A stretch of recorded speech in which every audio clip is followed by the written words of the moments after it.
trying to kill the same buck I call Lefty for like 2 years, right? It's like you get to know the deer on your land in these different places, and they come back year after year. It's just like these whitetail guys experience. And I got sucked in, man. You build these relationships with these animals. They don't even know it, but you are building this relationship. That's right. I mean, they smell you every once in a while, but right. It's so much deeper on your end. It is. It's deep. It's one way. It's one-sided, that's for sure. I always tell people I've killed, since I've been bow hunting, I've killed 3.5 deer with my bow. 3.5? Yeah. 3 were mule deer, the half was whitetail. I have come to the realization that I love hunting giant whitetails. Mm-hmm. And I don't get the same thrill or excitement or drive on a big mule deer. Okay? What does that say about me? Right? So that's my thing. I'm like, so is there something wrong with me, or is that yes. that is and all right, folks, welcome to the Gritty Podcast, coming at you from the studio in Fruit Heights, Utah. Boom. You know, Fruit Heights, Utah. It doesn't have that like. I was just gonna say, maybe you should say from the Wasatch Front, nestle into the Wasatch Front of There Utah. There we go. That has a more, manly feel to it. That's the one thing. Like, don't get me wrong, Wasatch anybody Front. that's listening that lives in Fruit Heights, but it's just not a gritty city.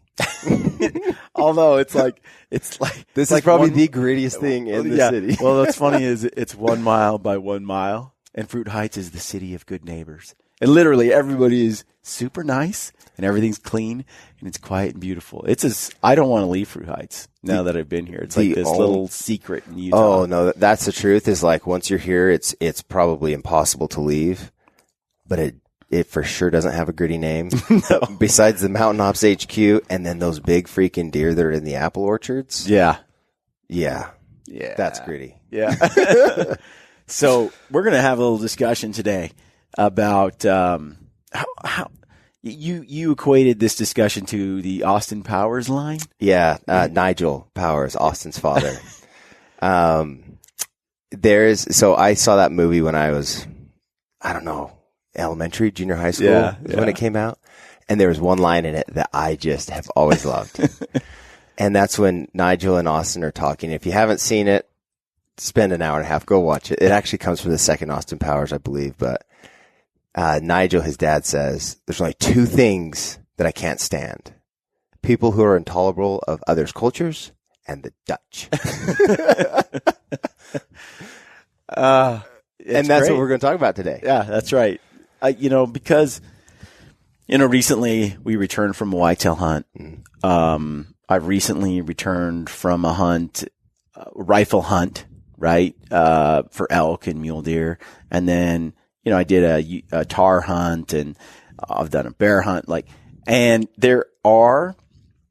every hunt I do, there are elements who absolutely love the content produced as a result of it, maybe the video, the show. And then there's elements who are like, what are you doing? Why would you ever go on that hunt?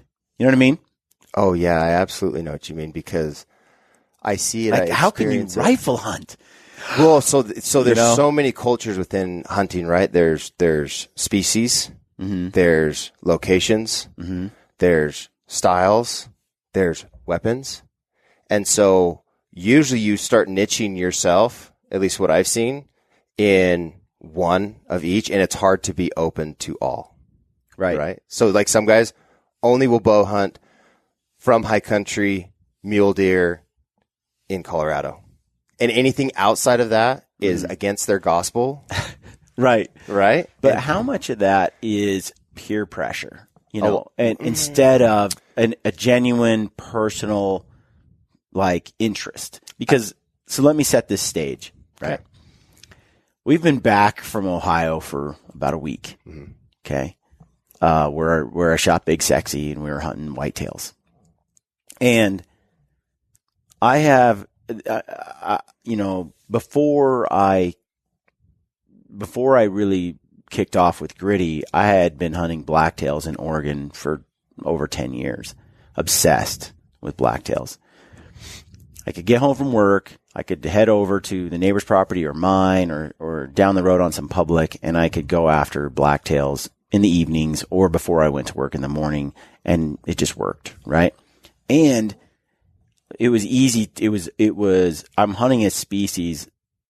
Well, let me tell you this. Like in Oregon, you get one tag when you buy an archery tag, and it's good for blacktail or mule deer.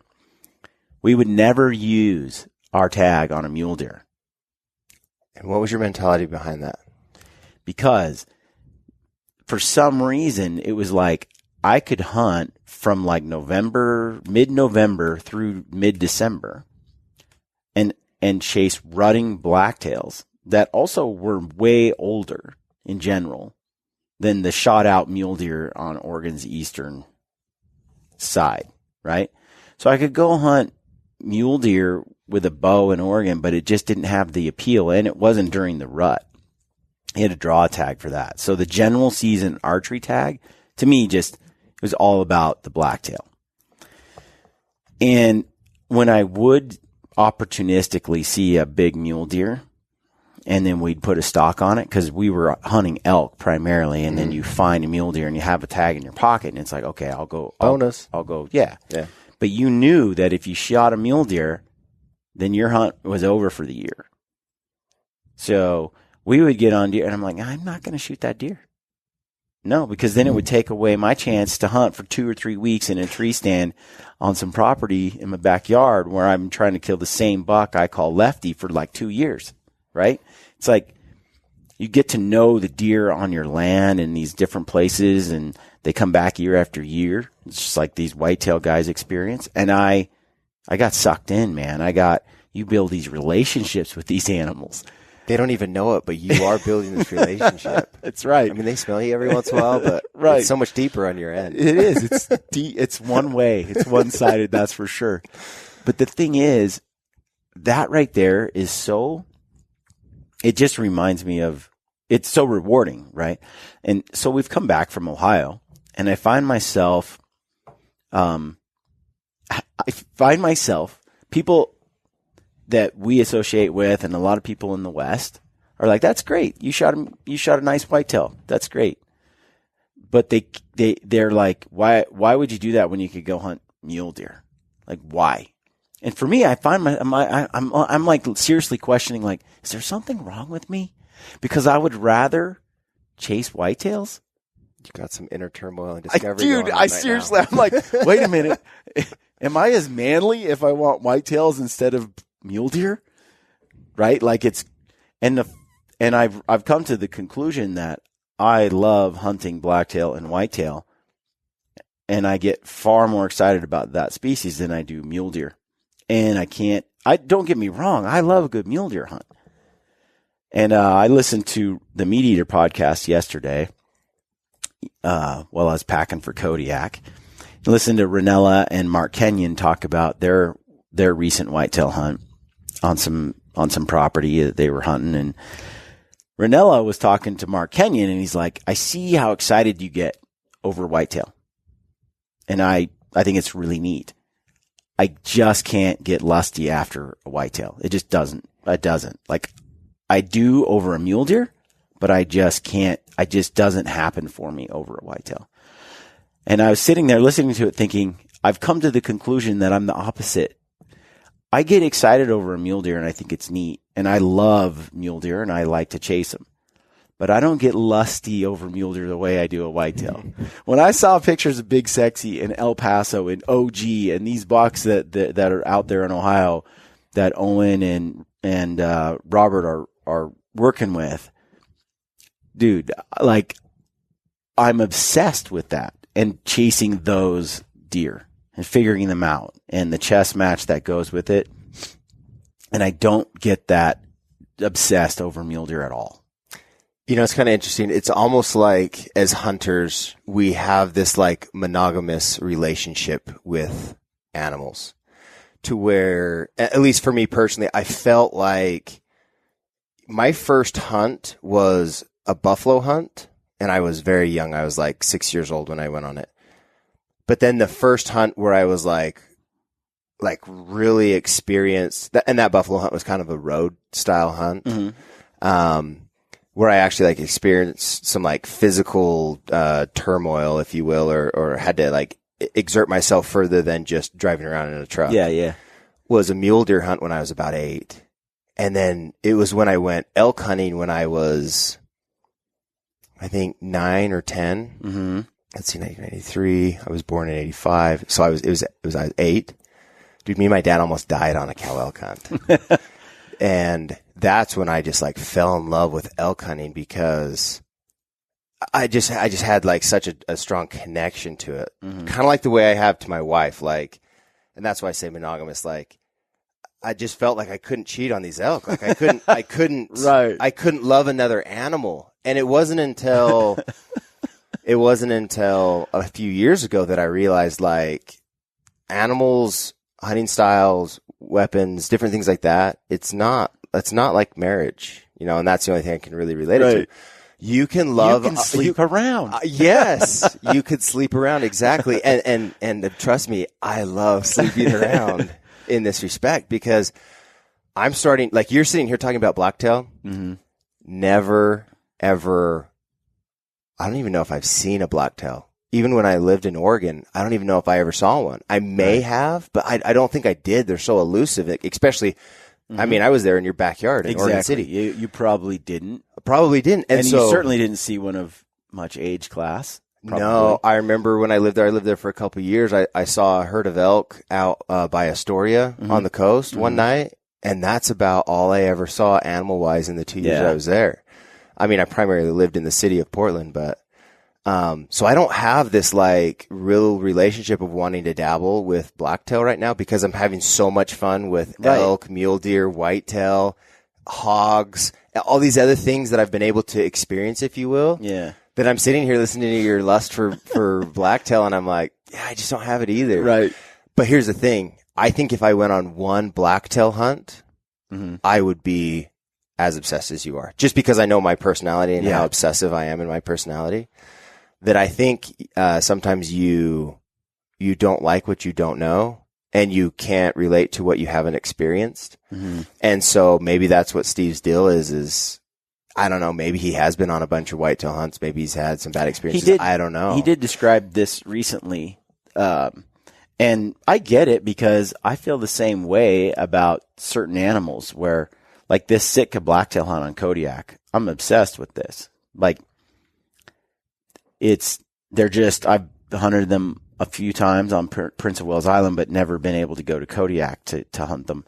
They're like little like fire plugs. They're like deer donkeys. Yeah. Like they have just these shoulders and this squat square body, and they don't have the biggest antlers, but their coat is gorgeous. They usually have a double throat patch, and they're just striking. And then they're just cocky, aggressive, muscular things. And when I saw the world record coos deer and the world record blacktail, the coos deer antlers crush the world record blacktail. Oh, Sitka really? blacktail. There's that big of a difference? Sitka blacktail. Yeah, just that much bigger. Wow. But body-wise, the Sitka blacktail is just like the coos deer is like dainty, you know, really? And the blacktail's like small in stature, but like thick boned and heavily muscled. And I kind of like it, you know, but I'm interested in that species so much. And it's again, like, I've mentioned this before too. I like elk hunting and I love elk, but I don't get lusty after elk the way I do different deer species. Like if you told me I could shoot, like let's say a 400-inch elk or a 200-inch deer, I would choose a 200-inch deer all day long. See, I would choose the elk. And I don't know why. I just don't get my gears grinding over the elk. Let me ask. Well, see, that's the question, because the answer is obvious, right? No, there shouldn't be anything wrong with it. However, there is this sort of expectation that I feel culturally that I'm supposed to like and get super jacked over big bulls and mule deer. and don't get me wrong, I'm just saying on a scale of excitement, like of stupid obsession, big mule deer and big elk don't do the same thing for me that like big whitetails and blacktails do. Yeah. No, and you're not alone in that, in the sense of, up until this is a new discovery for me, by the way. Like, no, I really think you really have to I think sometimes I'll go back to the marriage analogy. Let's say you're dating a blonde chick. You're having a lot of fun with this blonde chick. Okay? Right. She's super cool, pretty blue eyes. And you're like, man, like I'll give you this perfect example of my life. The majority of the girls I dated were blondes, blonde hair, blue eyes. We had a ton of fun. I thought they were freaking awesome. And then all of a sudden I was introduced to my wife. I didn't think there was anything out there but blondes with blonde hair and blue eyes and just beautiful, just bombshells. yeah, right? yeah. Then I was introduced to my wife, who's a brunette with dark brown eyes. Right. And I realized, holy smokes, I thought I liked this. I love this. And that discovery can happen too with animals, where, you're so used to something that becomes not necessarily the norm, but that becomes like what you're driven to, and that becomes what you like desire. Yeah. Then all of a sudden you experience something new.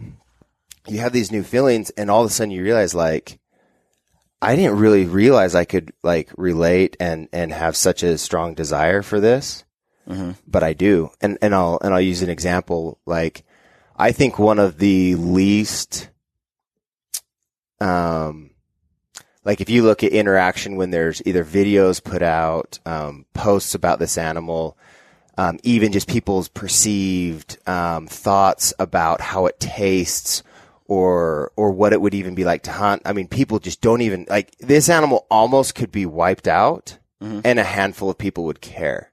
Yeah. But it is one of my favorites to hunt, and that's an antelope.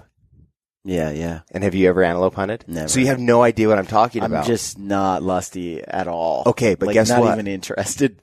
But you're not even interested. So like, let's say. But I know people, there's a possibility I do it and I become obsessed, but right now, yeah, you're right in the sense that people don't get excited about what they don't know. Yes, and so that's what I was going to say is, so I actually, the first time I actually killed an antelope was 3 years ago, but I had been guiding antelope hunters for a few years before that, and that's when I became obsessed with antelope.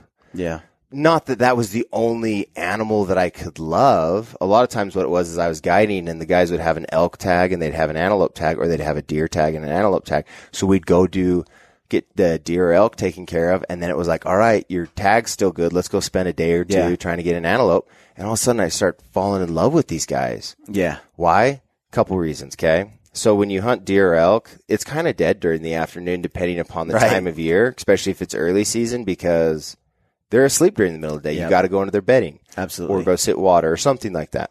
Okay. Antelope hate the shade. Yeah. And they're awake all freaking day. It's so bizarre. So guess what you do all day? Especially when they're rutting. It's so weird. Yeah. And so you get to hunt antelope all day. Yeah. Yeah. And then there's different tactics that you can use for antelope. Like, for example, it's like they've got a pair of, 10 by 50 binos in their eyes. So if you can sneak up super close to an antelope and pop up right in front of him. Yeah, I've heard guys like wave a white flag and they come. So that's the other thing. They're super curious. So they'll literally, when I was hunting an antelope with Eric Chesser, we were trying to get his antelope to stand up, and he wouldn't stand up, and he was like 150 yards away. And so I'm like trying to find like something that, and I'm trying to wave like sticks and all kinds of stuff in the air, wouldn't stand up. So I look and I noticed the inside of my coat was white. So I took my coat off, flipped it out, just flashed it up, and immediately that buck stood up, and Eric, boom, shot him. But it's like, it's such a different species to hunt. And then last year I took my son on an antelope hunt. Yeah. So much fun. Great hunt for kids. Yeah. So I hear what you're saying, and I can't relate. No, I totally can relate. Yeah. Yeah. I often think if I can just get this person to experience this a couple of times, they're going to get hooked on this animal. And sometimes I'm right, sometimes I'm wrong. Sometimes they're like, that was cool. They're just not that interested in it. And when we talk about being lusty after an animal, like stealing that term from Ranella, one of the questions that was asked was, you're hunting for age or you're hunting for antler size, right? We're talking basically about why we get excited about a certain species based on reasons other than the meat tastes good. Yeah. Right. And I think people have moral dilemmas about that, right? And you have people who are deep into the trophy hunting. Well, this is what I was going to say, Kay, and sorry if I throw this out there because I don't know if anybody has, but I'm sorry. Anytime somebody says I'm going to let that guy go because I want a more mature age class animal, that's basically saying I want an animal with bigger freaking antlers. Okay. Now,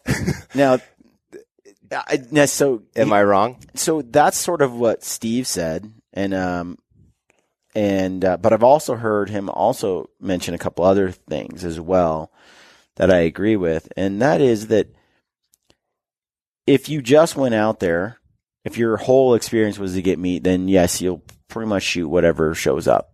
That's legal.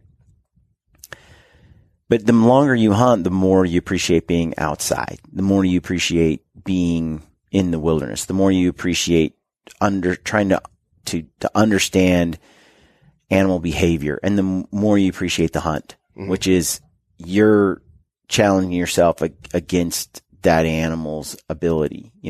I think it's primal. It's in our DNA that's why we're here today, human beings, because we have been obsessed with hunting. Oh yeah. It's in our DNA. So for me, if I were to go out like on this whitetail hunt in Ohio, take that for example. If I were to not go for Big Sexy, I would have tagged out 2 or 3 times in the first 2 or 3 days. Mm-hmm. I mean, I would have shot any legal buck. Dude, I could have been done in the first hour. That's not the experience I want. That's what I was going to say as you were talking and didn't want to interrupt you, that like all of a sudden this light bulb came on to me and it was like, so I said I've been hunting since I've been about 6 years old. Mm-hmm. I'll be 33 next month. I see with some species, for me, the ones that I've had more experience with, where I can have that mentality where it's like, I don't want this hunt to end. Mm-hmm. When you get to the point where you're okay going home without anything, at that point, it's more than just being a trophy hunter. It's understanding that, life's short. This is the experience I want to have with the time that I have to do this. Yeah.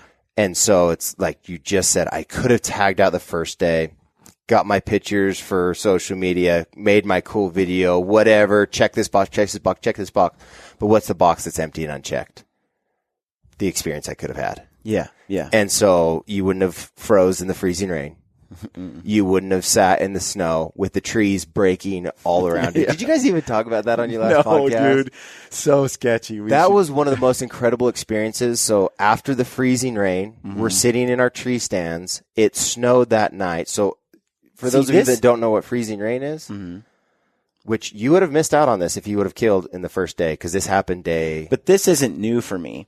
Like, this was new for me. This weather and the forest is very similar to what I grew up as a kid. And I've been in the forest when this is happening, hunting blacktails. I never had. So to paint a picture for everyone of what happened was, this is day 3. Have you ever experienced freezing rain before? Only when I lived in Portland, but it was for like a day. It wasn't even that bad. You never like sat in it all day. Oh, no, never. Yeah. I've never had the opportunity to. Yeah. So this is like, that was blowing my mind that my bow's sitting across my lap gathering ice, but it's raining. Right. Covered in a sheet of ice. Yeah, yeah. And every hour, the branches and all of the trees collect another 1/4 inch or whatever of ice. And the ice keeps growing and growing and growing. And everything growing turns and growing. into an icicle. Yeah. Not icicles that are dripping, but a physical icicle of coated ice. Right. And you're talking about, for every gallon of water, it's like 7 or 8 pounds. And so you're adding all this weight, and the more leaves that it's still on a tree, on a canopy that sticks out, the more it can collect water. Because the leaves are gathering weight, the branch is gathering weight, and so you would see all these trees around us, which they hadn't all the leaves hadn't fallen yet. And especially, I was perched in that pine grove, near that pine grove that was on the hill to the left, that the property has quite a bit of, and those evergreen trees, they don't lose their needles. They're green all year, and they are an ice, and a freezing rain dream. They just collect and collect and collect and collect water until every tree is sagging like substantially. I saw 100-foot trees that turned into 80-foot trees. They were literally bent over 20 feet. Yeah. And it was primarily the ones, it wasn't any of the evergreens, it was the ones that had all the hardwoods. The hardwoods that had the leaves still on them. Right. Me too. I saw a few like that, and the ground is the issue. The ground is soft, and if they don't have the deep roots, or the ground is just loamy and soft and sandy right there, they're going down. Oh, dude, I'm sitting in this tree stand. It's snow, so we got the freezing rain, then more snow on top of the freezing rain. And I'm sitting in my tree stand in the dark, waiting for it to get light, and I'm hearing stuff blow up, literally blow up all around me.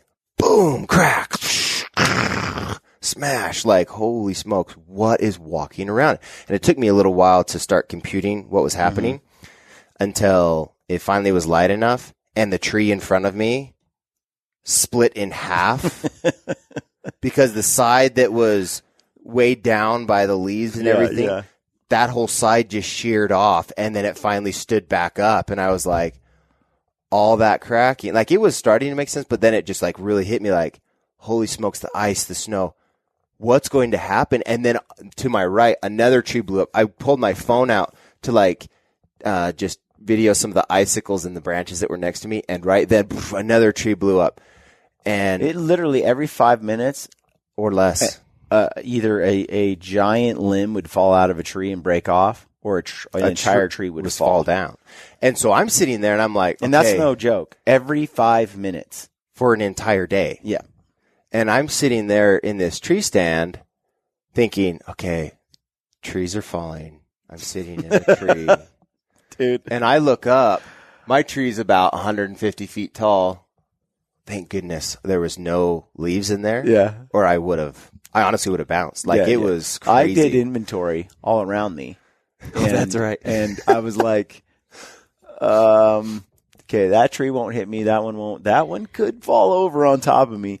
But my own tree, I'm checking, and it's an oak. I was in oak, and after a while, and I put my tree stand on the moon. Yeah, you did. Because I climbed so high.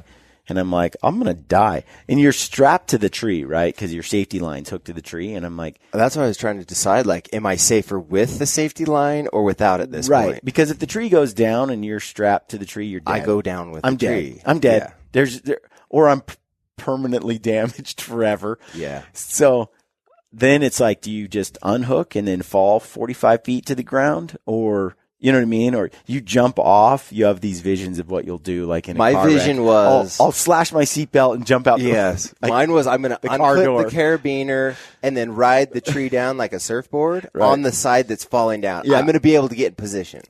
I decided. And still have my bow that my bow won't break so I can hunt. I decided, I just tied a knot that allowed me to rappel off the rope that went from ground to top. And then I swung off the tree and tested it. I was like, zzz, down the rope. I was like, it'll work. And I climbed back up the tree, and I was like, okay, I have my backup plan. The scout is always prepared.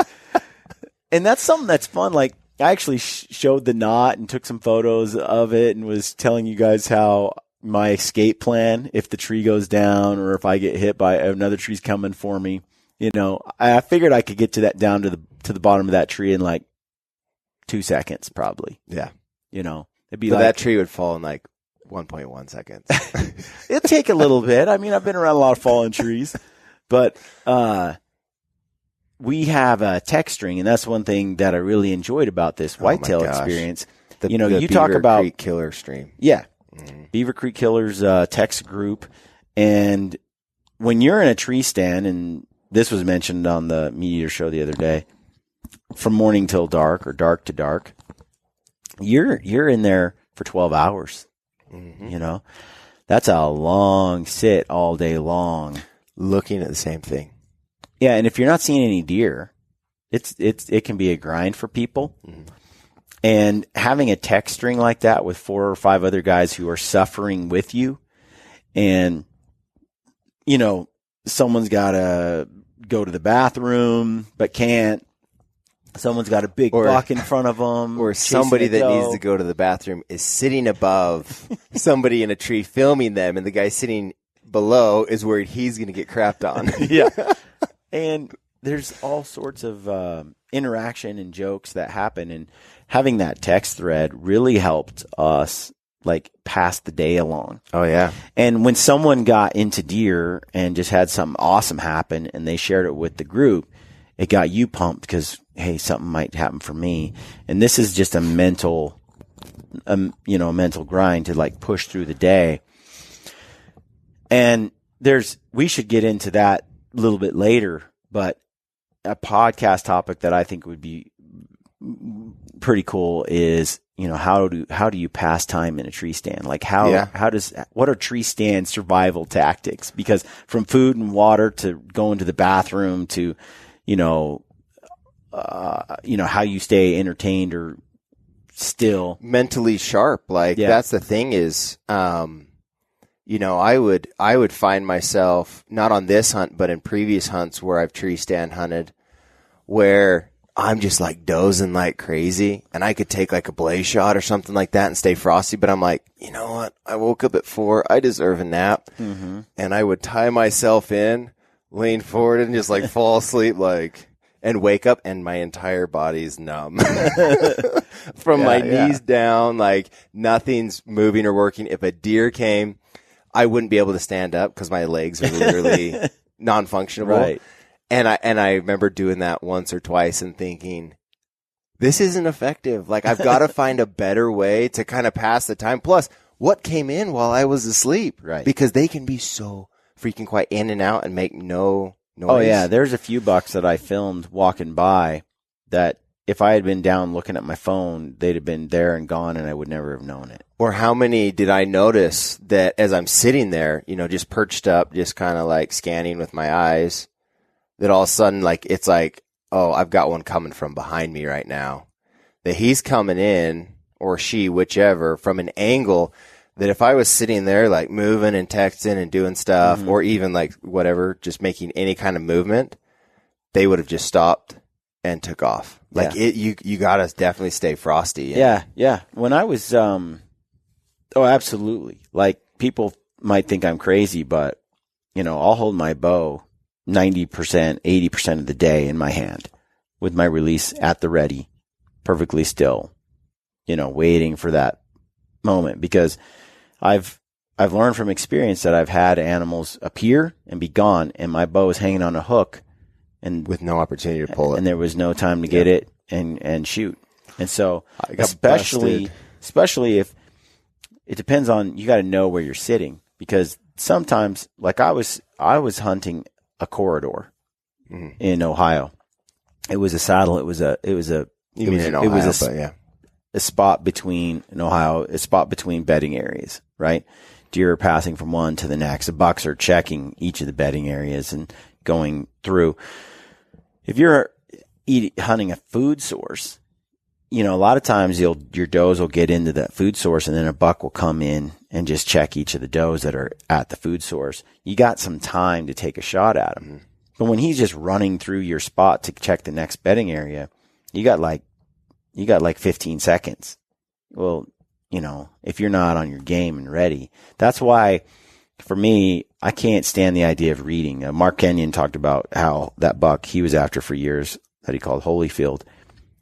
He had one good chance at him, but he had been reading a book on his phone and then looking up and then reading his book and looking up and reading his book. And, you're bored out of your mind because you've been there for, all day sits for 3 days in a row, let's say. My buddy Anthony, he'll do the same thing. He'll read a book, and I'm like, insane to me. Insane. You never, like, I'll put an audiobook with an earbud in my ear on the lowest volume possible, right? And I can hear the book going, and I'll listen to the audiobook or even a podcast. And it'll help me pass the time wonderfully. But my eyes are always scanning every inch constantly all day. And you're good to go. If you're reading a book, Anthony and I, he's like, I'd rather be able to hear. You can't always hear him. You can't hear him. I'll be honest, and I haven't done a lot of whitetail hunting. But I've hunted enough animals to know that the sense that I can rely on the most is my eyes. Yeah. My ability to see is my greatest weapon. Yeah, I agree. And I've got bad hearing too from, like, you talk about putting an earbud in. The reason why I didn't go to Walmart and buy some earbuds like you, my hearing's so bad. If I was to stick something in my ear, I've lost 50% of what I have already lost, Yeah. And so for me, it's like, yeah, I do rely on my eyes. I try and get as much advantage out of my ears. But for me, I can't read a book. Number one, because I can't stand reading. I have to listen to it. Yeah. And number two, I saw every deer before I heard them. Yep. Because these deer, it was rainy, it was wet. The only day there was no dry. The first day you could hear the classic, leaves like they couldn't move in that forest without making a sound. Yeah. And when it's like that, I'm much more keen on using my ears for that. But even then, those older deer, if they want to sneak through without making that sound, they can. If they're rutting, they tend to abandon all caution. Yeah, for sure. And just kind of and chase animals around, chase does around. But for the most part, it's my eyes. It's my eyes. And so I can't imagine the idea of actually reading a book. I can't do it. I would be jeopardizing too much personally, and so it's just not worth it at the end of the day. I'm not just sitting there just to pass time. Yeah. So backtracking, as we talk about this whitetail experience, for me, versus I feel like there is some cultural pressure to like value like hunting elk more than I would a whitetail. Mm-hmm. But I like them both, but I would say that, and I've been trying to figure out why this is so. Like, what is it that is like, that gets me that way? And, these are definitely first world problems, right? Yeah. Let's just preface that.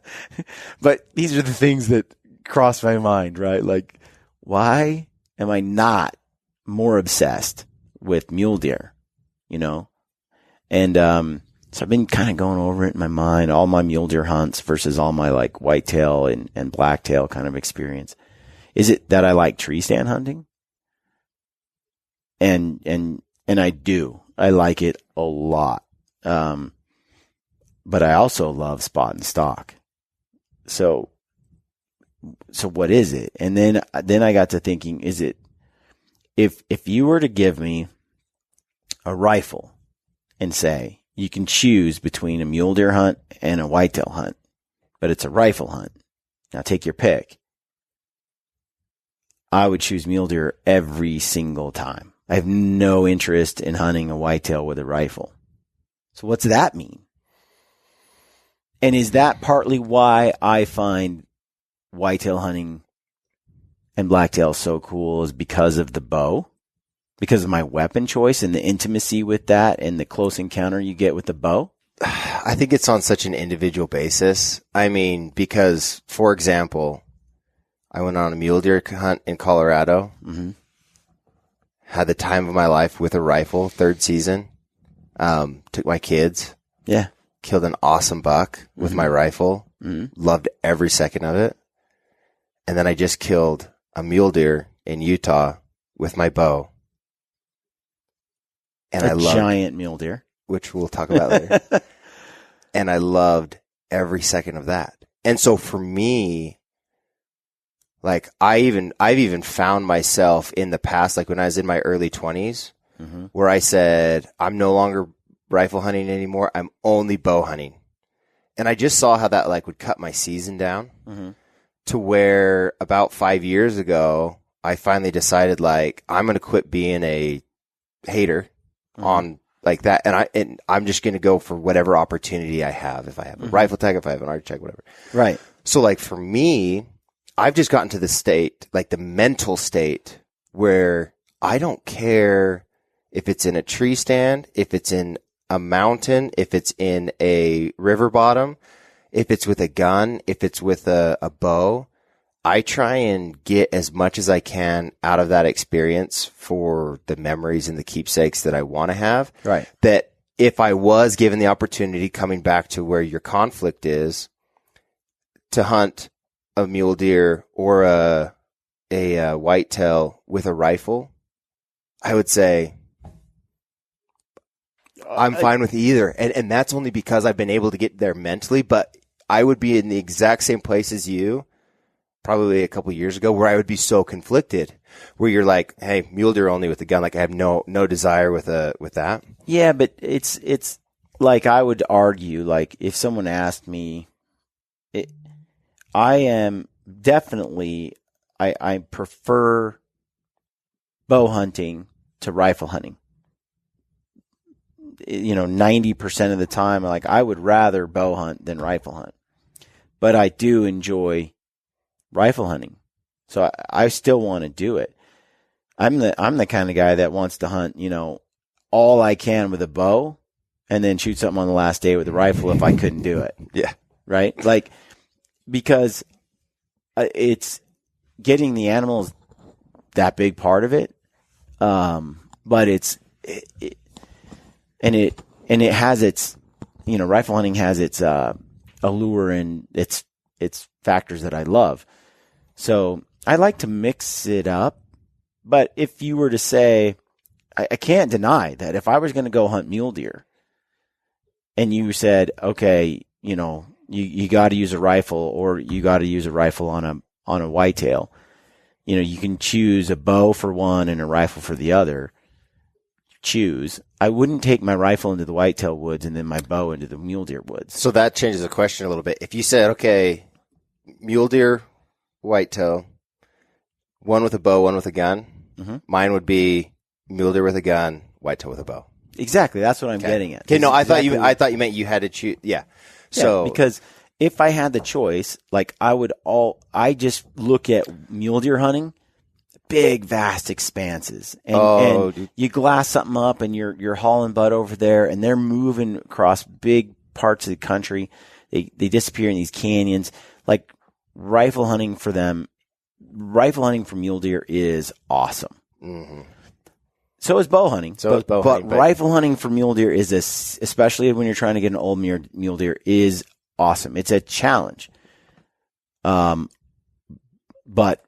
rifle hunting for a whitetail doesn't have the same appeal to me. For me, it loses a lot of its excitement all of a sudden. Well, so this is what I would look at. So I'm going to look at because I'm trying to get that whitetail by virtue of the land it's in. Usually. Well, so that's what I was going to say is let's look at these in the circumstances they lay. So most likely a whitetail is going to be on a small piece of property that you are going to visibly see that whitetail sometimes, depending upon through the trees or whatever else. But most likely most of your interaction with it is going to be on a trail camera that you're going to try and figure out where this guy is. Okay. You could have that same respect with a mule deer, but most mule deer, I mean, unless it's on like a pretty open farm in Colorado, like where we were hunting or something like that, like the mule deer you hunted yesterday. Have you seen that before? Never seen him before in my life. Yeah. Okay. Never had a trail cam pic. Never nothing. But if you were to just kind of drive up, and I'm not going to take this away from anybody who does this. I'm just saying this from my own personal experience. If you were to drive up down the road that's there on your property and you were to see that whitetail at 300 yards, and you've been trail camming him and seeing him all season, and you just pulled up and shot him with your gun on your couple hundred acres of property or whatever, That's not the experience I would want for that animal. My experience I would want is changing tree stands, understanding where he's at in the property now at certain times and different things, like really trying to figure him out. Yep. And shooting him with a bow.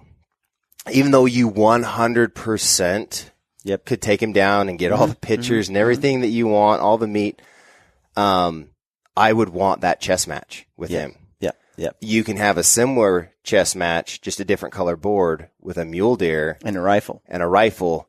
That's 6 ridges over, and you got to get within distance. I mean, there's just, and that's why when I was listening to that show yesterday, because it got me thinking, because I've been thinking the same things that they talked about on Meat Eater. And when I heard Steve mention, that he didn't get that excited over whitetail, I was trying to piece it all together. And I thought, you know what? I wonder if some of that is attributed to, I would say that Steve is a rifle hunter first, bow hunter second, and if my weapon of choice was primarily a rifle, I think I would prefer mule deer hunting and get more excited over mule deer hunting than I would a whitetail hunting. If I loved rifle hunting. Yeah. Right. I think I might switch. And because I'm so into the bow and arrow, I do find that I think that's partly why I like the whitetail blacktail thing. No, I don't know. It was something that crossed my mind. And if I were, because it loses its allure for me big time when I start thinking about hunting a whitetail with a rifle. Not that I wouldn't. It's just, it doesn't excite me the same way. And what I would say is anybody that's listening to this, like, either like having that feeling in their gut, like, man, these guys don't know what they're talking about. Yeah. Like it's this or nothing. Like, look internally and ask yourself a few questions, like, how much time do you have? How much resource have you put towards this? Because a lot of those factors come into play as well. Like, for example, if you're spending $5,000 to $20,000 to go over to New Zealand to hunt something, a lot of guys are going to want to go and do it with a gun. Why? Because of how much money they're investing. Isaac's here, so I got to go grab the door. But so that's the thing, is where they're like, hey, I've got one day to hunt. I don't know if I can get it down with a bow, so I'm going to bring a gun or whatever else. Like, there's so many factors, so you can't just like blanket this and say, hey, Casey and Brian are idiots because, this reason or whatever. Like, everything is so personal based on so many circumstances. Absolutely. I'm going to go grab it. Wait, let him get his headset on. How do you work on this thing? Just throw it on. Don't let it get too close to your mouth so everybody can hear you breathe out of your mouth. Okay. Yep. Push the pieces up depending on... Like this? Yep. Whoa. That's perfect. You should be able to hear us. Check, baby. 1, 2, 3, 4. So let's get Isaac up to speed of what we're talking about. Yeah, so we're now joined by Isaac al-Iman. al-Iman. al-Iman. Yeah. al-Iman Baba. He's not a drunkard. He's not an ailman. Oh. Or is he a drunkard? al-Iman. No. Not a big drinker. So your epic adventures after this show. Okay. But Casey and I are kind of covering this topic. And this is why Isaac's perfect for it. Because I've been trying to get Isaac into elk hunting. How long have I known you? For like 6 years? 7 years? Going on, 6 years, yes. Yeah. No desire. Until like recently. All mule deer. Mule deer with a bow. So we're just talking about the various hunts that are in species and weapons and that's out there, and how a lot of times we're closed-minded about certain species and hunts and weapons. Yes. Right? Like, I'm only rifle or I'm only bow, and to each their own, right? Like if you're all bow and that's all you want to do, we're not bashing on that. We're talking about like, the some of the cultural, like sometimes I wonder how many dudes and gals don't go and hunt, let's say, whitetail, because of social pressures in their group on the West, right? Does it exist, Isaac? So I always tell people I've killed, since I've been bow hunting, I've killed 3.5 deer with my bow. 3.5. Yeah. 3 were mule deer. The half was whitetail. See, exactly what I'm talking about. Yeah, he doesn't give any credit. He gives half credit to the whitetail, which was probably a harder hunt than the mule deer. I had to sit in a tree stand for an hour and holy cow. That's what I mean. My phone died so quick. And it was like, what am I? And the guy I was with is sit still, stop moving. And it was so hard to do. Where was this? It was in one of the Dakotas, South or North Dakota, somewhere back east. Let me just clear something. So whenever I talk about Midwest. No, hold on. Whenever I talk about the East, because of my background and selling backpacks, so anything east of Colorado is the East. Okay, I think the Dakotas are north. Yeah, they're north. But everything. So if you took a You got line to take the northern border of Colorado, Colorado, the eastern border Right. of Wyoming, okay, and then east. It's all east. Yeah, Okay, so you draw a line right there. It's crooked because it swoops in and Swoops grabs in. Colorado and swoops But back under. There's no south. There's no south. I mean, I have a friend who works, lives over there, and he goes, "We're in the Midwest." I'm like, no, you're in the East, buddy. That's so. Isaac is one of the driving social pressure people out there. So let's talk about this. I was going to save some of this for our other podcast about the mule deer hunt, but we can talk about it now because it's actually more pertinent now. Yeah. So when I met Isaac 6 years ago, Jordan and I were subcontracted by Easton. Isaac works for Easton Archery. At the time, Isaac was a part of their packs division. They had a division called Easton Outfitters. It was like packs and tents, trekking poles, different things like that. Yeah. Isaac was a part of that division, and Jordan and I were subcontracted to do design and marketing, but we actually worked in-house of Easton, not employees. Mm-hmm. So at that time, like I was telling you about the guiding that I would do. Yeah. That was on a CWMU, which is a Conservation Wildlife Management Unit, which is a program that's here in Utah where people can lease private property, allow the state hunters to have a certain amount of tags that can be drawn through the draw system. And in return, the people who are the operators of that CWMU can be able to hunt with whatever weapon they want from like September to November. Yep. So I was a guide for this CWMU. And so, what would you call me, Isaac? Because you did not like me. I will honestly. He did not like me. Okay, you got to understand here, Brian, right? So I used to work for Badlands Backpacks, 5 years. Got hired on at Easton, go over to Easton, working there, and I see these two upstarts, two young, energetic, happy guys, and I'm like, what are these backstreet boys, coming over? And Casey would always come into my office, and I was I was a dick to them, basically. Okay, I was so mean to them, and I'm like, "Who are these guys?" And Casey would always come in my office, talk to me, and I'm like, "Oh, this kid, what does he know? Mm-hmm. He hunts CWMU." Yeah, exactly. I would give him a lot of crap for it. So, that's literally all I would ever hear from Isaac is, "You're a CWMU hunter. You don't know how to hunt public land," not knowing that that's basically all I had ever hunted. But he absolutely honestly hated me. And so that's how our relationship started and blossomed into what it is now. I mean, I would give him crap. I would say, we talk about hunting, because one time I came in from a hunt and he brought my backpack. Mm-hmm. And he felt my backpack and he tried to tell me, about how to carry stuff. I'm like, what do you know? The only thing you know how to do is roll up and down the window when you're looking for deer and your CWMU. But so Isaac just had this mentality that the only type of hunt you could do was Wasatch Front, extended archery, truly in a very small geographical public area, land, and anything outside of that was not true. It was false. Shouldn't do it. Wow. Yeah. And it took me a while to realize, though, because that's the only way I've ever hunted. Yeah. And it took me a chance to, I remember before I worked in the industry, I got a job at customer service over at Easton.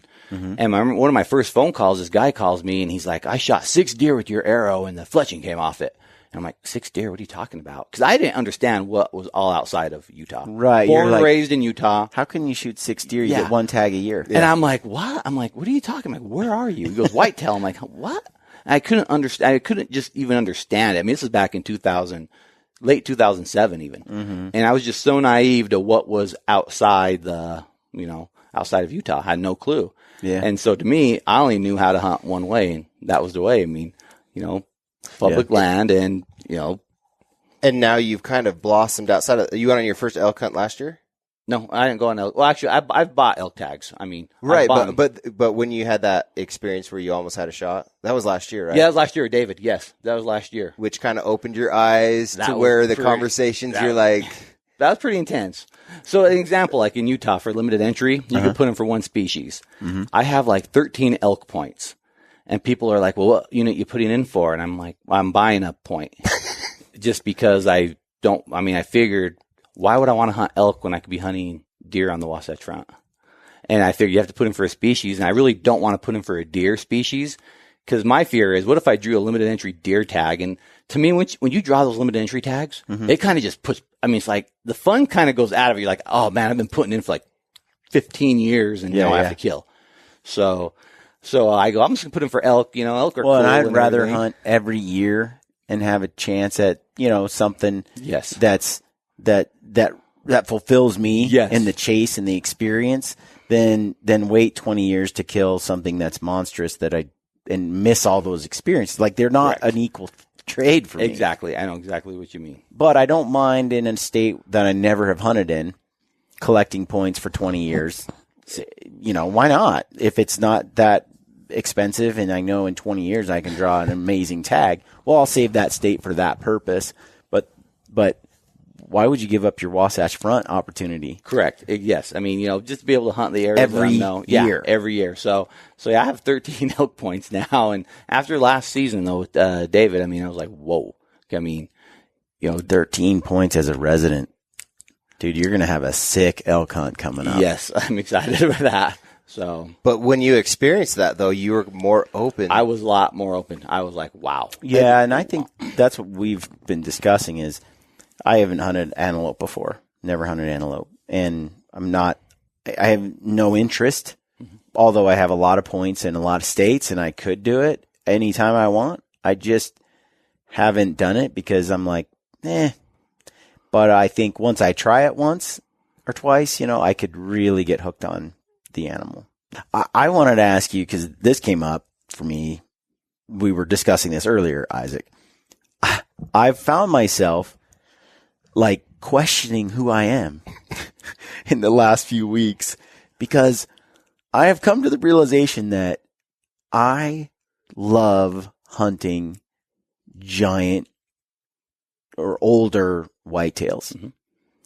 And I don't get the same thrill or excitement or drive, not even remotely, on a big mule deer. Okay? What does that say about me? Right? So that's my thing. I'm like, so is there something wrong with me, or is that and don't get me wrong, I like mule deer. I love mule deer. I love elk too. I get the same way about elk though. I don't get super excited over a giant elk the way I do over a big whitetail or a big blacktail. If I knew it's there and on that property and we kind of figuring it out, and like I get so attached to trying to kill that one deer. And part of it is those kind of attachments don't develop, I think, as much in a mule deer or a whitetail type of Western hunting scenario. Most of the time when I go out and kill an elk or a mule deer, there's never been any prior encounter with it that I'm aware of. Now I know guys do. Yeah. But for me, it's not common. I had this conversation at work with a guy. He's from Idaho. And he goes, people in Utah, it's kind of different because Utah guys just love your mule deer. And Idaho guys, they love their elk. And that's what I've noticed. I see a lot of that, actually. The guys just like what species they want to hunt. Honestly, I think it's the way we just are guys. Hey, I like brunettes. Somebody may like blondes. We had this conversation too. Yeah, that's what it's got to be. It's, not that you're broken. I mean, or something. In my head, I think you're broken, but a big mule deer, come on, Brian. So let's ask it. He doesn't know our answers, but I know what his answer is going to be. Yeah. So here's the question. Okay. You have a mule deer tag and a whitetail tag. Okay. You have a bow and you have a gun. Okay. You can only use one for the other and can't use the same for both. How do you hunt them? Which one do you hunt with a bow? Which one do you hunt with a rifle? I'd hunt mule deer with a bow and a whitetail with a gun. So that's exact opposite of what we said. But I knew you were going to answer that because of how passionate you are hunting a mule deer with a bow during that certain time. All the time, let me ask this. What state? Okay, let's throw it in the mix. 'cause If it's Utah, it's definitely Utah. Because and so honestly, and I wasn't always. I picked up a bow. I didn't start shooting a bow till 2005. Yeah. Okay, that's my first time I picked up a bow. Main reason why is because I was chasing a certain deer and I joined a dedicated hunter program, and that's why I got into bow hunting. And then I used to hunt the Wasatch with a rifle with my dad, and they shut it down. And so that's why I went back to shooting with a bow. I've been hunting with the bow. Right. So I'm not like a strictly bow hunter, So Yeah. if it's Utah, just because the opportunity we have to hunt such a long season with the bow is why I like bow. So if you mix it up like that. So let's say in Colorado, let's throw a different state in there. Mule deer, rifle, whitetail, bow. I'd hunt whitetail with a bow. Is that because you definitely want to kill a mule deer, but you're fine with going home without a whitetail? No, I mean, actually whitetail, supposedly you just chum them, right? Don't you just put a bunch of corn down and they come in? And then it's like chumming. Perfect it's like chumming, the beginning right? of this conversation. I mean, you just gotta, you basically, you park, you walk to your stand, a couple hundred feet. Right. Yeah. And then they chum. Make chum sure it. you turn the four-wheeler off. The only thing you got to make sure to do is just be quiet, right? And just make sure you're super quiet. And then you throw down some peas, some corn, and just that's what you do with mule deer because they're dumb compared to a whitetail. You just all you got to do is watch them bed, and then anybody that's half talented can sneak up on it and shoot it with a bow. Not really. Wait, hold on. Are we talking high country mule deer or mule deer? Both. No, but you see like these stereotypes, right? That come with each deal. My thoughts personally are that regardless of the species, the older it is, it's challenged no matter what. Yes. Whether it's an old mule deer or an old whitetail, they get old for a reason, and that's why it's so exciting and so rare when you take one. Yes.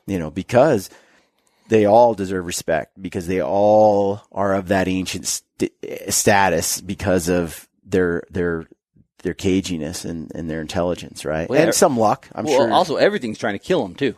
Yeah. I mean, everything's trying to kill them. So if you think about it, literally from the moment they wake up to the moment they go to sleep, whether that's multiple times throughout the day, they're trying to survive. Yeah. So when you add that up over years, and that starts compounding, like they're pretty freaking sharp. Yeah, yeah.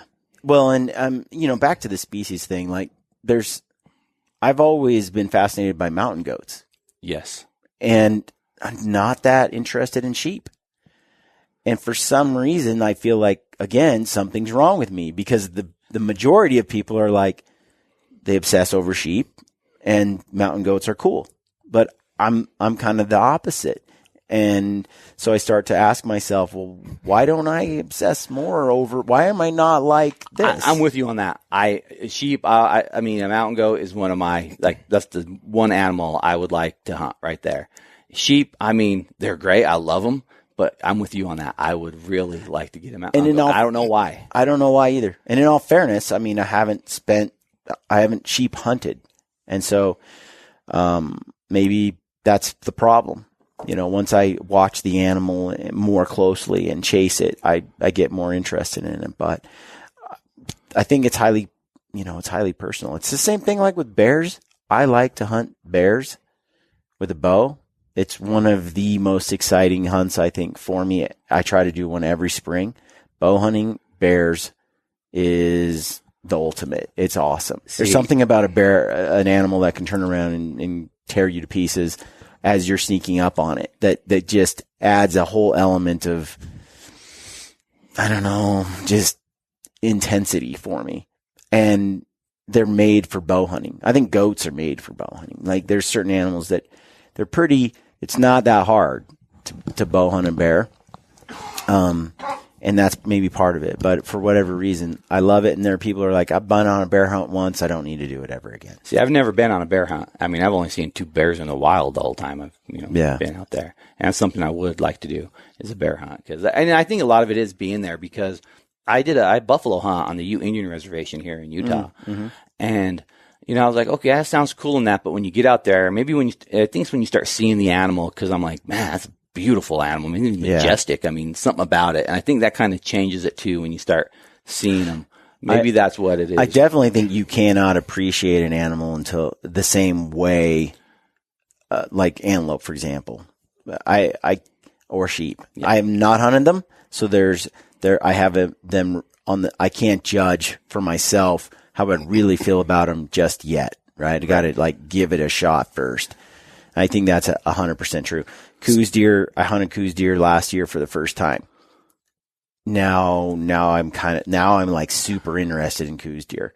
Before that, take it or leave it. Small whitetail, right? Yeah. So let me ask you a question, Brian. So primarily, Isaac, you've been able to hunt small portions of elk, small portions of buffalo, a lot of mule deer. Is there anything else? No. No, that's it. No. Okay. So, Brian, you've been able to hunt Quadrumunde, tar, mule deer, whitetail, coos deer, sika, moose, mountain goat, blacktail. So, a huge array, okay? Mm-hmm. Are there any animals that you have hunted, Isaac, that you haven't fallen in love with or you didn't like hunting? No, there's not really. Brian, same question. No, I mean, once I've hunted them, I've developed a strong appreciation. And I think that's kind of what it boils down to is, hopefully everybody will get the opportunity to. Even turkeys. I was like Cameron Haynes in why would I turkey hunt when I could bear hunt? And why would I ever turkey hunt? I talk to Ryan. I invite Ryan Avery every year on a turkey hunt, and he's like, no freaking way. I'm not going to waste my time. And I'm like, you would fall in love with these things. And now that I've been on a turkey hunt last year, and I am like, dude, it was a hoot. I laughed more on a turkey hunt than any hunt I've been on in a long time. And, I had a blast in tricking them and having them come in, and there's the dumbest, smartest animal I've ever tried to hunt. Oh yeah. Right. And so, yeah, even turkeys fall into that category. But all that said, there's still a hierarchy of animals that I, especially when it comes to their age class, there's a hierarchy of mature. There's certain species that I'm like, I want to go for the oldest animal in that species, and I want to hunt it, Mm-hmm. And then there's animals where I'm like, just any animal in that species, any coos deer I shoot, I'll be pretty thrilled with. Right. Yeah. There's further degrees once you actually start advancing in that species. Mm-hmm. But I think the truth and reality is when you have the ability to get intimate or get,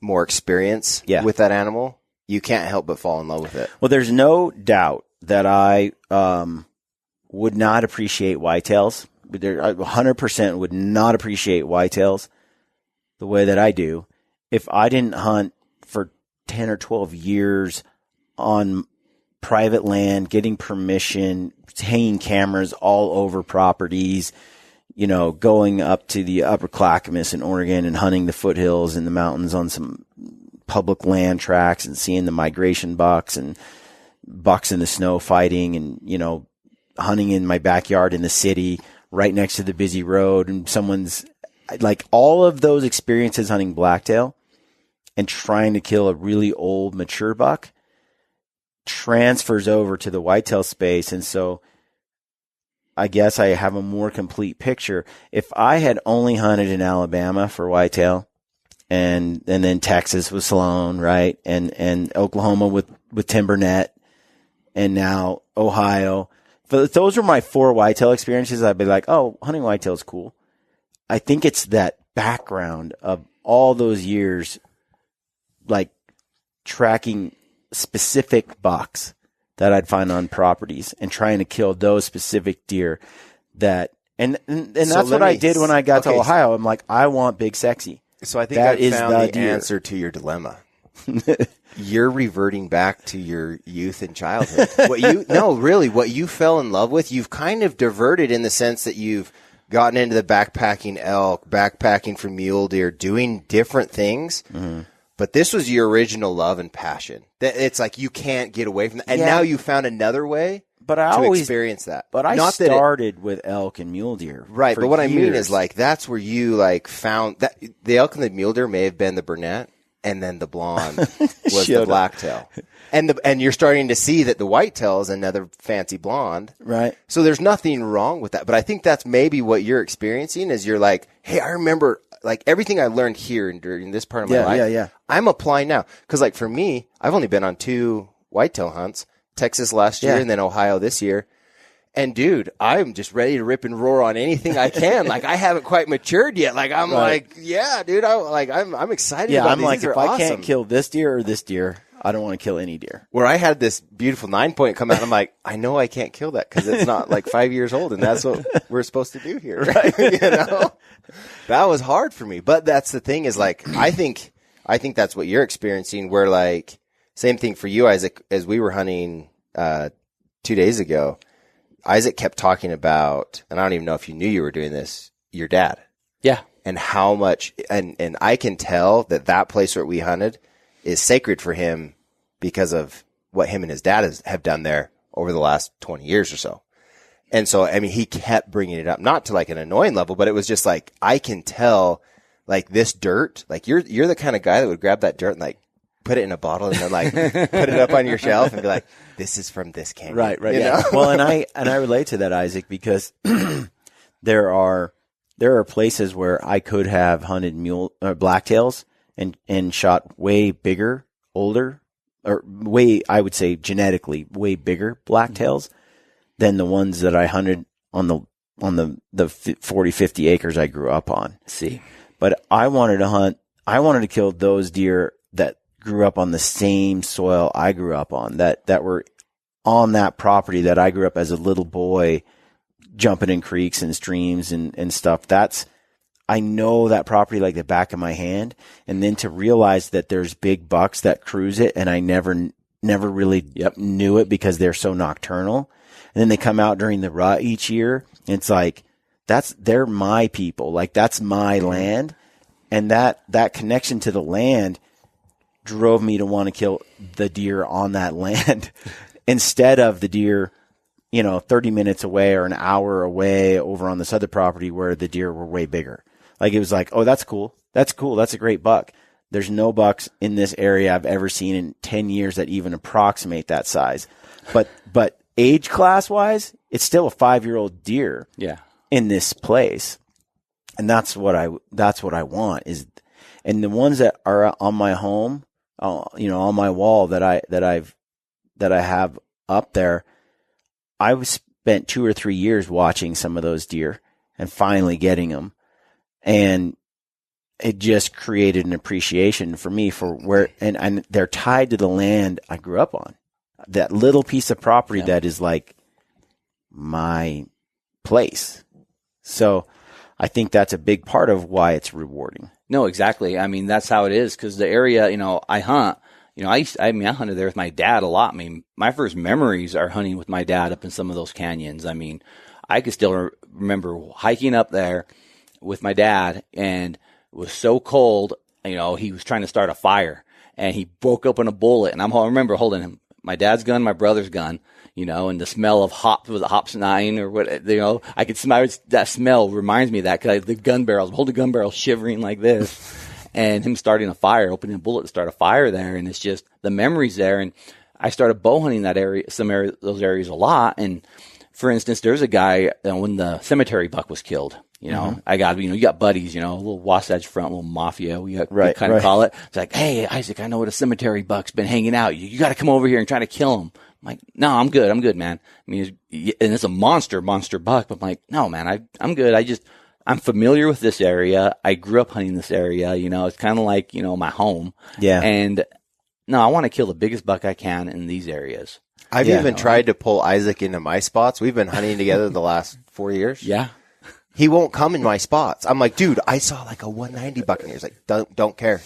I hear don't you, dude. care. My friends were the same way. They're like, let's go hunt blacktail over here. I mean, they're this way, and I'm like, or I could kill the one here on this property that I love. Yeah.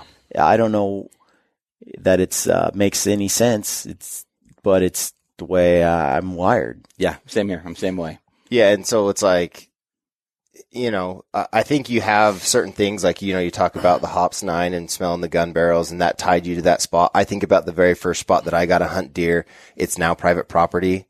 We'll never be able to hunt it again. I only got to hunt it for 3 years, and then it got bought by a sheep herder, and they now just run sheep on there. Yeah. And I literally, every time I drive past it, because it's right next to where Browning headquarters is, up in Mountain Green, and I can look up the big canyon that we used to hunt, and I think of like the parts of me that's left there. Yeah. From my first deer kill, from like my first deer hunt where I actually had a license, and the first time I went hunting for deer was up in there. Right. And there's like a little piece of me up there that I can't have. And so like I would give anything, it's like 10,000 acres, to be able to have enough money to go buy that, just because, and there's not big deer there. There's not at all. But just, I have that sentimental like attachment to that little area. And like, I've got other areas that I've got this sentimental attachment, like the Boulder unit where I hunted elk last year. I was talking to, my wife's uncle at Thanksgiving yesterday, and he's a non-resident with 24 points. He wants to put him for Pavant. And I'm like, dude, I've hunted Pavant for 5 years, and Boulder's way better. Well, and I would say like the way Ryan Carter hunts that, where he's got all those cameras up and he knows where all these bulls are and they all have names, and it's very, very much like the whitetail experience we're having in Ohio, and that I love. Right. And I think for him,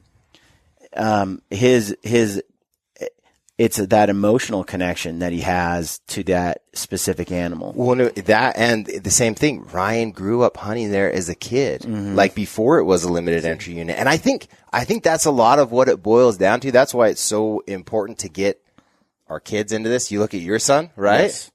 It's so important to get our kids into this, because those little things that we don't realize they're like attaching themselves to are actually happening, to where that's going to help when things come down the line, to where they're like, do I want to hunt or do I not? Are they attaching themselves to that type of experience or another experience? Right. And like, I go back to everything that we're talking about. You're talking about this little 50-acre parcel. You're talking about where you were with your dad. I'm talking about that little 10,000 acres we used to hunt up here.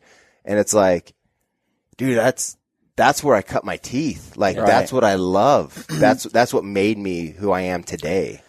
So, it's interesting as I think about this, because let's get into this podcast that we're going to record here with you, Casey, and Isaac, on this recent mule deer hunt where you shot what was this, 2 days ago?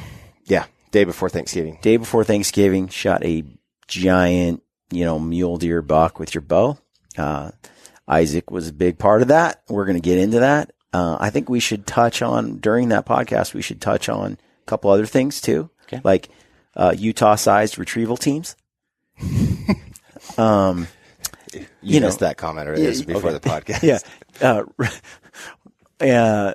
Because I associate that with this like brotherhood, right? And grip and grin photos. Oh, yes. Yeah. Let's get into that too. Because I think it's a bit controversial, but I think there's some things I'd like to clear the air on. Yeah. A little bit. So let's dive into that. So do we want to end this? Let's end this one. And can I get a cool Yeti cup to drink? Yeah, I'll get you one out of here. Any final thoughts on the culture of accepting others' cultures for hunting? Anything you want to share to end this before we give that little teaser for the next podcast? No, like you said, everybody has their hunts, the things they want to do, and people laugh at me because working in the hunting industry now for 10 years. They go, what hunts would you like to do, Isaac? I go, I want to go on a squirrel hunt. They're like, what? They go, what about why? I go, I would rather go on a squirrel hunt than like a whitetail hunt. Okay. Because they're like, why? I'm like, Because, well, my dad never let me shoot squirrels when I was younger. Because if you killed it, you had to eat it. And I want to go on a hunt where you could kill like just a lot of just one thing, you know. And I want to do a squirrel hunt.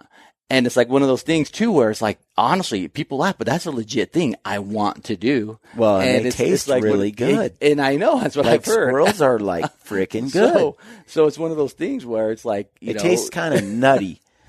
I'm not joking. Really? Like they have kind of a nutty meat flavor. It's good, man. So that's something I want to. So like that's the hunt I really want to do, and it's one of the things that I'm seriously passionate about. And, and it's people look at you like it's crazy, but accepting what people want to do. I mean, it's always weird, you know, not weird, but fun to see what other people like to hunt. Yeah. Like you guys talked about bear hunting, right? You know, and turkey hunting. So I don't hunt turkeys at all because that's during bow fishing season, and I'd rather bow fish than go shoot a turkey because I can shoot one turkey, or I can just go with a recurve bow and shoot fish, and I love shooting fish. Yeah. So that's what I think is what this podcast boils down to. The way we started it out was from Austin Powers when Nigel says, there's only two things that I hate. People who are intolerable of others' cultures and the Dutch. And the truth is I think you respect anybody who hunts where they want to hunt, how they want to hunt, who they want to hunt with, and you do it your way and you love it your way and they can do it their way. But I would highly encourage you to try to find opportunity to experience more species, environments, animals, weapons to be understanding and also just to find that enjoyment. Extend your season if you can. For me, it's been it's been a lot of introspection as I'm trying to figure out why certain hunts and experiences deeply fulfill me and make me feel driven versus hunts that are fun and enjoyable but don't have the same level of fulfillment. As I try to figure out why, because you know, on paper it seems like the pinnacle should be this giant call, the bull elk that comes in and I shoot with a bow. Yet, for some reason, on paper doesn't actually translate to how I feel. Yep. And so then it's like, well, you know, I'm the sort of person that's going to be true to my own, regardless of what other people think and whatever other people say or what other people tell me I should think or feel. I'm going to do it how I like to do it, in a way that fulfills me. And so realizing that, I still question, like I'm wondering, what is it, trying to understand myself, trying to know myself better. What is it about this type of hunt or species that makes me tick? And, you know, I'm just trying to put a finger on it. You know, and I think we've kind of covered some of that today, and I aired some of these thoughts openly and try to figure that out. But I've realized that, you know, what makes me tick is different than another guy. But it's pretty much all the same. You just got, I like brunettes, you like blondes, redhead, whatever. I mean, that's what it means. But at the end of the day, a beautiful woman is a beautiful woman, whether she's blonde, brunette, Asian, Latino, white, like, doesn't beautiful matter. girl's beautiful girl. And that, I will say that across all the animals, I like them all, especially when they're beautiful. If you think about it too, the animal kingdom, right? Yeah. The males are the ones that are gorgeous, you know, gorgeous animal. I mean, you know, racks, horns, antlers, all that, you know, and then the female version is like, Yeah. There's some exceptions, but pretty much it's that way with waterfowl world. It's that way with turkeys. Yeah. It's kind of that way across the board. Yeah. So, all right.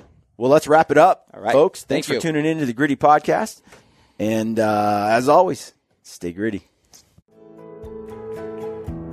Despite our ever-changing, ever-indignant world with its growing ignorance of and indifference to the ways of the wild, I remain a predator, pitying those who revel in artificiality and synthetic success while regarding me and my kind as relics of a time and place no longer valued or understood.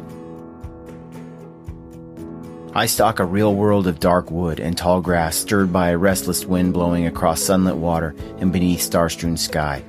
And on those occasions when I choose to kill, to claim some small part of nature's bounty for my own, I do so by choice, quickly, with the learned efficiency of a skilled hunter. Further, in my heart and mind, I know the truth and make no apologies for my actions or my place and time. Others around me may opt to eat only plants, nuts, and fruits. Still others may employ faceless strangers to procure their meats, their leather, their feathers, and all those niceties and necessities of life. Such is their right, of course, and I wish them well. All I ask in return is no one begrudge me, and all of us who may answer the primordial stirrings within our hunter souls, my right to do some of these things myself.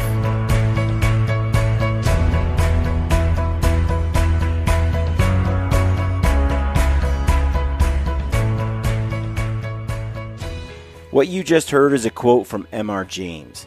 We truly live in a world that is largely ignorant and indifferent to the ways of the wild. And although some regard us as relics of a time and place no longer valued or understood, we have the opportunity to change the way these people view the hunter and the hunt. We can share our experiences and nature's bounty with those who employ these faceless strangers. And by so doing, we make a difference, not just for ourselves, but for the wild animals in the wild places we care so deeply about. Never stop sharing your passion for hunting and the outdoors. Our wild animals and our wild places depend on it. This is Ty Stubblefield, and you're listening to The Gritty Bowman. Gritty Bowman.